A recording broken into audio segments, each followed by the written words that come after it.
A lot of people, especially solopreneurs, are freaking out about AI. Is it going to take my place? Is it going to be more interesting to my clients than I am? And this is a kind of like a process I went through when it came to the acceleration of AI and how people are using it. And so in this episode, I go through kind of like my journey of just always being interested in technology and wanting to learn things.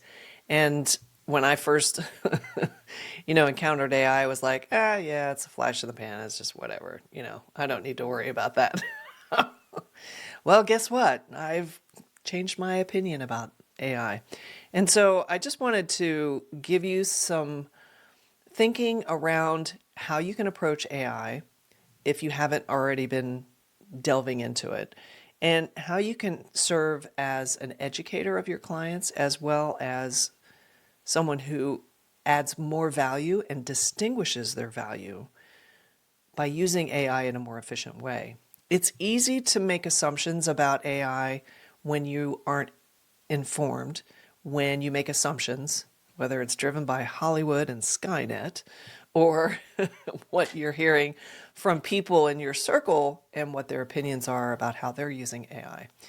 And it is here to stay, and we need to get really comfortable with it and use it in a smart way and try to hang on with our jetpacks on how we can keep up with it, because it's remarkable at how fast it's growing, improving, changing, and how these large language models and agentic AI and all these different aspects of it are just exploding across all industries. It's important for me to let you know that it's okay to feel wonky about AI, to really not be sure about how you want to use it and how you want to talk about how you use it with your clients.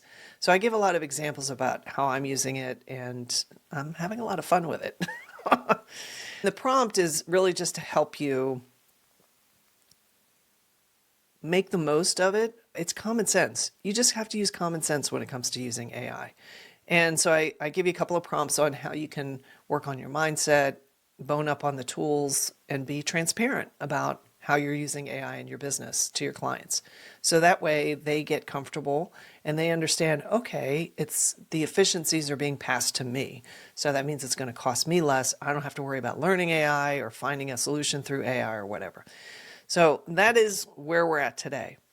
I will be talking in future episodes about AI and how you can continue using it in more of the prescriptive episodes that I have forthcoming. So I hope you enjoy this one. It's a good one. It starts pretty funny too. You'll get a kick out how I started. All right. I'll see you in the show.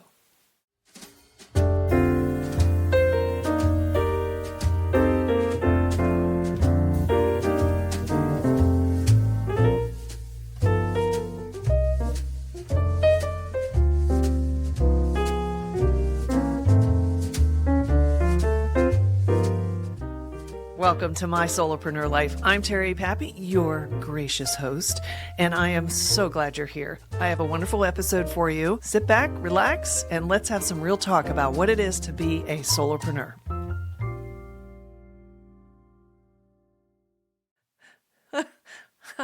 I'm laughing because I just spent, 20 minutes talking about what I'm about to talk about, and I did not press record.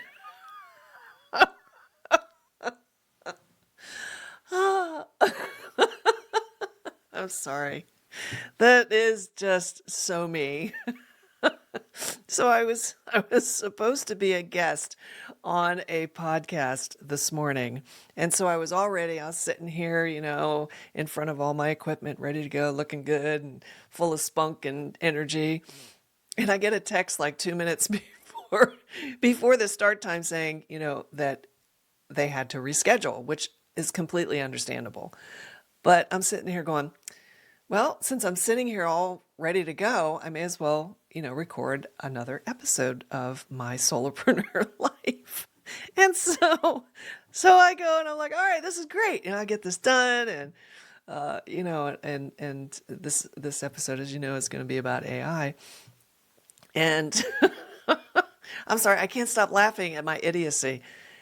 You see, if you are running a solopreneur business and you can't laugh at your own foibles, then I don't know what to tell you, because I'm like my favorite comic because of just how I live my life and how I conduct myself. So anyway, I'm looking at the timer now. It is recording officially. I'm a minute 39 into it. And all you've heard is laughter and me explaining what happened. So hello. I want to talk about AI in this episode. I will be talking a lot about AI throughout this whole experience. And in many ways, the platform I use, which is Descript to record this, uses AI as well. And I love it. I think it's fantastic. It's really infused in so many of the software applications and devices that we use today. And it's remarkable how quickly it changes and improves. It's just remarkable.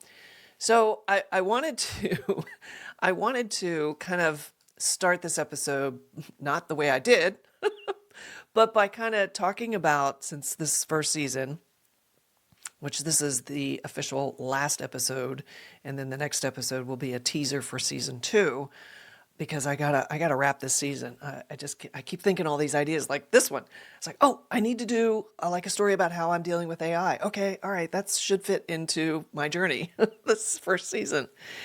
Oh my gosh, you are so patient to put up with me. I'm in this funny mood now. I want to talk about when I went to art school. It was all traditional. Everything was hand done. It was illustration board, X-Acto knives, rubber cement, type galleys, etc. That's how we prepared things for printing, for any kind of communications. This is way before desktop publishing, which was really the first kind of computer integration into graphic design and communications. I learned desktop publishing. I started getting really excited about technology. But it wasn't until I was working at the newspaper, the Orlando Sentinel, and they went online. They got digital. And so they had orlandosentinel.com, which was their online newspaper. And then they also did a partnership with AOL when AOL was rolling out digital cities. And so there was a digital city Orlando that the newspaper was basically managing the content for. And so that was the team I was on. And it was just so exciting. And I went to Georgia Tech and I learned all these software applications. I learned Macromedia Flash, I learned HTML, all that stuff. And I just was so excited because all of a sudden we went from taking weeks, honestly, weeks, to build something that would be printed to hours. It was remarkable. I could not get enough of it. I remember, here's some trivia for you. I remember part of my learning was buying books on using some of these early iterations of desktop publishing and some of the software like Photoshop. Back then it was like Quark Express was the desktop publishing tool. Now the tool is Adobe InDesign. And of course, Adobe has a ton of amazing products to do film, animation, graphics, desktop publishing, books, yeah, you name it. Adobe has basically cornered the market in that. I would buy these books by Linda Weinman. And Linda was a graphic designer, and she saw that graphic designers who came up the traditional route, like myself, were having to transition into this digital world. So she took it upon herself to learn all this stuff and then teach us all. She had the series of books called Hands-On Training, and she covered everything from coding to using a specific application, Photoshop, InDesign, Illustrator, any of those, and so many more. The books were like really thick. They actually are still on Amazon.com, believe it or not. She would have screenshots in the books. It was a great way to learn. Then she started putting CDs in the back, and you could put the CD in the computer and you could have it all digitally and practice files and things like that. And then she went online. She created lynda.com, lynda.com. You may or may not have used it, but it was like the go-to resource to learn any and all of this technology around desktop publishing. She even started going into other types of software applications, like she would teach how to use Microsoft, how to do social media, and it just expanded over and over exponentially. She would bring in these amazing people that were experts in these platforms, and they would do video training courses with work files. It was just a fantastic platform. And so my skills went whoosh, they went through the roof because I just couldn't get enough. I just kept doing all these courses and learning it and practicing it. And of course, I was using it. When I started my business, I was doing all of these things on an Apple computer and pretty much have been using Apple. But I think in the early days, software applications would come out first on the PC version and they'd be a lot cheaper. So I remember working on PC for a while there in the beginning. But then once Apple caught up and they started realizing there was a huge market that they were not serving with these applications, now everything's online and it's device agnostic, platform agnostic. LinkedIn came along and said, Linda, we really like what you have and we would like to buy it. So LinkedIn bought lynda.com, all her assets and all the training, and it is now called LinkedIn Learning. So when you go on LinkedIn and you do LinkedIn Learning, that's Linda Weinman's material. So there's some trivia for you. A lot of people don't know that. But if you've been around as long as I have, like I'm a dinosaur, and I've lived through all this stuff, so you probably get it. I thought that was just a cool little trivia thing. Because I've always been really interested in how things work, and when digital came online, I just got so excited. All of the jobs that I had in corporate through that time until I got laid off and started my own business were of a digital nature. So I was always running the website team, or I was doing the intranet, or anything involving the web. I was always directing those teams. And I loved it. I just loved it. And what was great about it was I got to be the one creating a lot of it. So it wasn't just like, okay, you over there, go do this. I was working on it as well. So it wasn't just strictly a management position. What I think is really interesting is that since I started my business, everything I've created has always been on the computer. Like I haven't done anything by hand in decades, okay? Which makes sense because the technology's there. And the technology's improved so much. It really has. It's remarkable. Can you tell I'm a little excited about it? When we look at the environments we come up through as technology has improved, when I started my business, we had the financial crisis. Not the best time to start a business, I will tell you, but it's why I got laid off, because a lot of people were getting laid off back then. And that was in the mid-2000s. And then, of course, when we had the pandemic, remote work became normalized. So now for people to meet using Zoom, using Google Meet, using Teams, choose your platform, it doesn't matter. People are very comfortable being on camera. They may not have as amazing a background as I do if you're watching this on YouTube. By the way, for my audio listeners, I do have video version of this show. So if you want a good laugh, you can go to YouTube and check it out. But anyway, I digress. The pandemic made everything cool about working from home. Now, pandemic's over. It was a tough time for many people, many people. I've lost people very close to me as a result of the pandemic, and you may have as well. And it has changed the working landscape. Technology is like, it's ubiquitous. It's everywhere. We can't function without it. And the balance of power between the employer and the employee has done a couple of pendulum swings where for a while there, the employer had to deal with finding the workforce, because what the pandemic did was it showed everyone that they can work from home. And a lot of people didn't want to go back to the office. Return to work was a bit of a challenge for many people. And this solopreneur gig economy tripled, it quadrupled. It was obviously already happening leading into the pandemic. I mean, look at me. I've had my business since 2006 working from home. Why I'm bringing all this up is I want to set the stage for how AI has come into the work we do today as a solopreneur, how you can make the most of the platforms that are available today and will be tomorrow. And I also want to share how I've been using it as well. The balance of power is going to continue to swing back and forth. Right now, they're in this giant crunch of savings. There was an announcement recently about Spotify that said they're all virtual and they have to prove that the human job can't be done by AI in order to save their job. I just thought that was really interesting how people are all assimilating AI. And it's across the board because AI is changing literally by the second. It's like ChatGPT just got another version. Probably. I don't know. I'm sure if I go on and check it out, it will. Now that AI has pretty much impacted, it's impervious. It's in our world. It's in all the tools we use. I was even hearing about an AI toilet that would take your blood pressure or something like that. I'm like, it's just insane how people are deploying AI and how fast it's growing. We all acknowledge that AI is cray-cray. Here's how I have been using AI in my journey, and I have a funny little story to share with you too. When AI first started going into the workforces, into corporate world, I kind of ignored it. I'm like, all right, they're just getting on the bandwagon. That's all that's about. I'm going to keep doing what I'm doing, how I'm doing it, and, just kind of wait for that to calm down. So the first response was, I don't want to deal with it. I don't have time for it. Go away, kind of thing. And then I was like, okay, this isn't going away. I started being curious about it.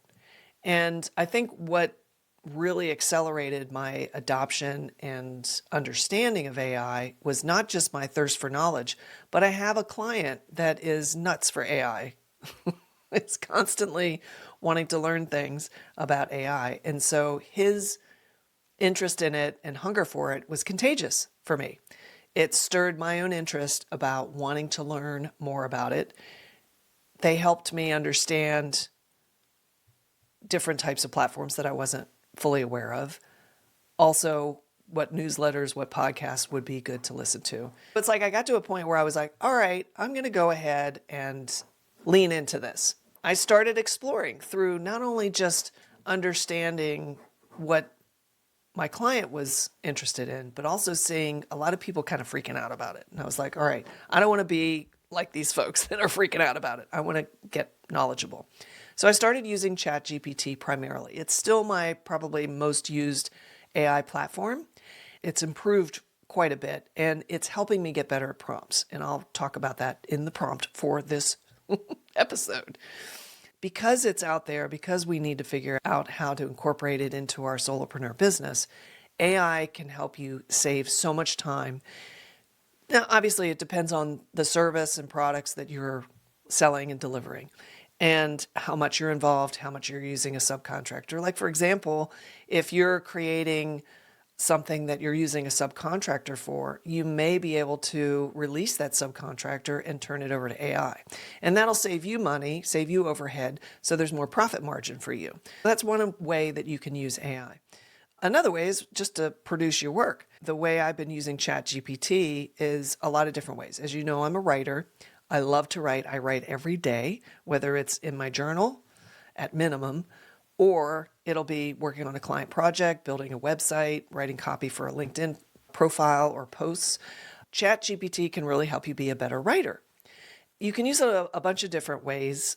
One is for writer's block. I'm pretty trained as a writer, so I don't often have the traditional type of writer's block, but if I have a project I'm working on and I want to take a certain approach to it, and I just can't kind of dislodge the right way to start, I'll just go to ChatGPT and I'll literally type, this is what I'm struggling with. This is the details. And can you help me with some ideas, with some brainstorming, whatever. It's great for writer's block to get you started. It's also really good for creating an outline. If you're working on, let's say you're building a PowerPoint presentation deck and you have to present certain points and you just don't know how to organize it where it flows nicely and captures the ideas that you're trying to capture, put that into ChatGPT and say, I need a PowerPoint outline. You can just start with an outline and then build your own, or you can get more specific and say, I need the actual copy, or I need the pictures, or whatever. When you put all these things into ChatGPT, it'll give it to you. Gemini is getting really good with the images, although it's still a little wonky from the, like I was putting in questions about, can you create an image of a pharmacist and pharmacy technicians working with AI to serve patients. These illustrations are very lifelike, and I'm not sure how they're doing it, but they're doing it. But the characterizations of the people that I got back was not right for the audience. They were very young. They were all female. I wanted more diversity. They had purple hair and a lot of tattoos. For my client that I was doing these mock-ups for, that just did not fit for them. I went back into Gemini and I said, please add more diversity, remove tattoos. But it gave me a whole different, it didn't just retreat that picture. It gave me a whole new picture, which I thought was interesting. There are all these little nuances around how you interact with AI. And the way most of the platforms like ChatGPT, Gemini, Perplexity, there are others, those are the main ones. You basically put in a prompt. And with that prompt, you'll get a response. And then you have to prompt again to either correct the response, give it feedback. So it's learning through that thread of what your preferences are. And you can refer back to like the first thing that you asked it and say, okay, and the first thing I asked you, I did it. It's a conversation, even though it's kind of one way and then back at you. It's like a tennis match, right? You're going back and forth.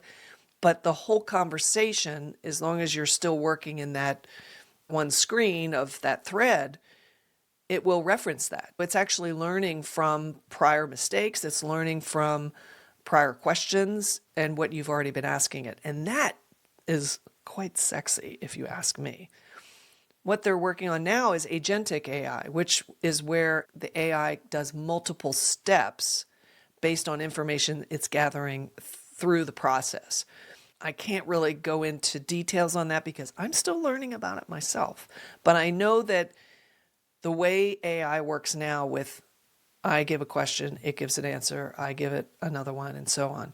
That garbage in, garbage out, right? It's one-dimensional in a way, or two-dimensional is probably a more accurate way to express that, where if we're going to have a task completed, we're going to need more elements involved in the AI. And that's what they're developing now, which is really crazy. AI is here to stay. It's going to be going through exponential growth as it has been. There is a race to the top, but nobody knows where the top is or when that'll happen. Those are just a couple ways that I've been using it. And I want to give you a prompt about how you can kind of get up to speed, where you're more comfortable with it, where you don't fear it, where you don't fear that your solopreneur business or a product you're selling is going to be replaced by a client who's like, oh no, I do that in AI now. Understanding what AI platforms are out there and understanding how your clients are perceiving it, understanding it, and using it is going to be very, very important because you're going to have to be the educator of your clients. And when you use AI, it's important, and this is just my perspective on it, but I always tell my clients when I'm using AI and why I'm using it and how I'm using it. So not only are they learning, but they understand that I'm still bringing in my value. If they tried to accomplish the same task that I did using the same platform, they'll get a completely different answer from mine.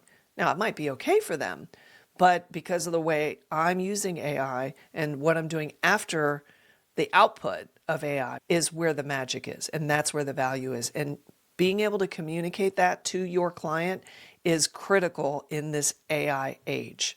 I got a funny story for you. I put a post out because I've been writing more and more about AI and personal brand and communications and customer experience and stuff, just all my good things that I love to talk about. And I put a post on LinkedIn, and it was a comment about AI, and I did like this little journey using these smiley faces. Like they started out with angry face and they ended up being with real excited, happy face of my journey of AI. And it's kind of what I went through in this episode, was like, I don't want to deal with it. I'm worried about it replacing my job, blah, blah, blah, to leaning in and learning it and then seeing how cool it is and then really seeing where it saves me time. And now I love it. And then I had some other stuff after that. So it's kind of a fun little post. And I got some good traction on it, good engagement. But there was this one person who follows me. I don't know this person. And their response was like 2 paragraphs. And I was like, whoa, check it out. You know, somebody actually took some time to to put an in-depth comment on this post. And, you know, I look at everybody's comments. I always respond. And so when I read it, I was like, ooh, ooh, ooh. You know, it's just kind of like uncomfortable to read. And I was like, I bet you $10 this was generated by AI. Like the whole thing, like it was output by AI with a really bad prompt. And so I was curious. And so I went, I can't remember if I used Gemini or if I used ChatGPT, but I used one of the two. And so what I did was I went and I took my post. Okay, so it was the Terry Pappy post. I took all that and I went into the AI and I typed, I posted this on LinkedIn, and I did open quote, pasted what I posted, and end quote. And then I received a comment from someone that said this, and then I copied and pasted their comment, and I put that in quotes. And then I said after that, was this comment generated by AI? And within milliseconds, it came back and said yes. So it just blew my mind that I could kind of reverse engineer content and ask. And not only did it say, yes, it was generated with AI, it said, yes, most likely because of these 5 reasons. And it gave very specific bullets on like tone and structure and lack of personalization and, all these things. And I was like, wow. People are using it because they're lazy, right? And they just want to put something in and just have it burp something out that they can just slap down somewhere. And that is such a big mistake because copy matters. It matters in personal branding. It matters in building your stories and making your conveyance of humanness so much more permeable. Well, those were some big words there. That's why I shared that story with you, because I want you to understand you got to get smart about AI. You really need to feel comfortable with it. You have to shift your mindset about it. So here's your prompt. Sit down and just write, what is your attitude about AI today? What do you think about it? What are you nervous about? Are you worried it's going to impact your job? Are you worried that the work you do in your solopreneur business will be replaced by AI? Are you worried your clients are already thinking of replacing you with AI? What's your comfort level in learning it? What's your whole attitude? So that's the first thing. Just really get a good grasp of what is your mindset around AI. And depending on what it is, you need to improve your mindset. You need to be open to it. You need to embrace it. And the best way to do that is to find resources, learning how it works, learning how you can use it. And it's pretty easy when you just start leaning into it. First thing is understand and adjust your mindset around AI. Second thing is get comfortable with the platforms. The best way you can do that is by using them. Duh, right? That's what I started doing. And I, by no means am I an expert, but boy, have I come a long way in the ability of creating a prompt that is effective at giving me the best output and knowing how to interact with the outputs so I can get an even more refined version. So I can get pretty close to almost a final version, and then I can take whatever I'm building, modify it naturally by myself to make sure it really captures what I'm trying to capture, and then deploying that for a client or myself. And so the best way you can do that is to obviously learn it by using, but also there's great podcasts I'll link in my show notes, and some really good newsletters that keep you up to date on how fast this is moving. That was a lot. And so I kind of did that, as how I started this. I kind of did that and then realized that I hadn't pressed the record button. But this second version was so much better. So those are your prompts. Let me know how it goes. I hope you enjoy using AI, and I hope this episode was helpful to you. And I will see you in the next one. So we're going to be wrapping up season 1 real soon. Well, I know you're disappointed, but that's it for this episode. Listen, the great news is there's another one coming, so stay tuned. Anyway, I just want to make sure that you do the prompt if this episode had a prompt, and you get that homework done because you're going to be a better solopreneur. How's that for a maternal finger shaking at you? Hey, listen, thanks so much for being here, for giving me time of your day, and, for taking it on. So if you want to learn more and stay connected with me, just head on over to mysolopreneurlife.com. Thanks a bunch. See you soon. That was pretty good. I think I'll keep that one.